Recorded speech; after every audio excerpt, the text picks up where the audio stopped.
Salut à tous et bienvenue sur la chaîne Natura. Aujourd'hui, dans Histoire d'espèces, on se retrouve pour parler d'un oiseau marin assez connu, le grand cormoran. Je vous parle de cet oiseau car j'ai pu en observer récemment en Espagne et prendre quelques photos avec lesquelles je vais illustrer certains propos. Pour commencer, le grand cormoran, de son nom latin Phalacrocarax carbo, appartient à la famille des Phalacrocaracidae. Cette famille comprend toutes les espèces de cormorans, donc il y en a 36. Le grand cormoran, il est souvent confondu avec le cormoran huppé, qui vit aussi en France. Pour les différencier, c'est assez simple, le grand cormoran n'a pas de huppe sur la tête et il est plus grand que son cousin le cormoran huppé.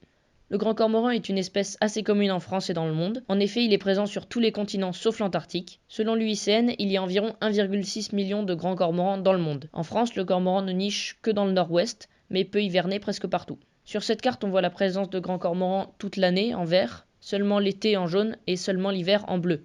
Donc on peut voir qu'il habite vraiment dans des endroits variés du globe. Cet oiseau se nourrit presque exclusivement de poissons, c'est pourquoi il vit soit en bord de mer, soit près d'un étang ou d'un fleuve.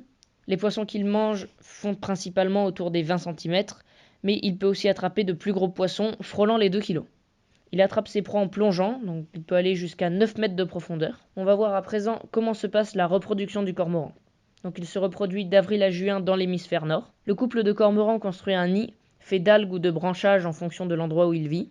La femelle y pond 3 ou 4 œufs. Au bout de 30 jours environ, les petits sortent de leurs œufs. Ils sont nidicoles et ne quittent le nid qu'au bout de 50 jours.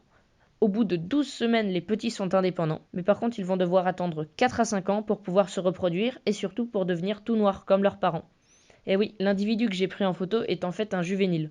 Les grands cormorans peuvent vivre assez longtemps car le plus vieil individu sauvage connu est mort à 23 ans. Au niveau du statut UICN, le grand cormoran est en préoccupation mineure. Cela est dû au fait qu'il est en plein développement depuis les années 70, si bien qu'il devient presque dérangeant dans certains élevages de poissons. Voilà, merci d'avoir regardé cette vidéo et si ça vous a plu, vous pouvez jeter un coup d'œil à mes autres vidéos sur d'autres animaux.